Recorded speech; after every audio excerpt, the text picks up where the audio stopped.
1 hour later.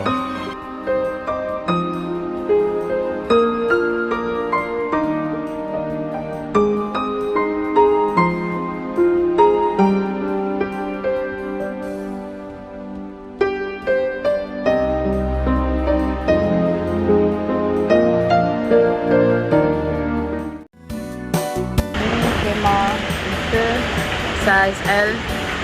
Dia letak atas gazebo pun muat, tapi ada terkeluar sikit tu. Lepas tu kat belakang tu selesa je tidur. Ni dia nak atas ni sebab semalam hujan lebat. Lepas tu ada pokok tumbang-tumbang. So kita orang takut, kita orang duduk bawah gazebo ni. Basah selamat sikit. Lepas tu jumpa benda ni. Gazebo. Tengok situ. Kau tahu kenapa? Dalam tu kita dalam tu yang rata tu kita orang buat tempat tidur. Yang luar ni kita orang buat tempat tidur juga. Tapi kecil sikit lah. Kurang dia.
Pulu.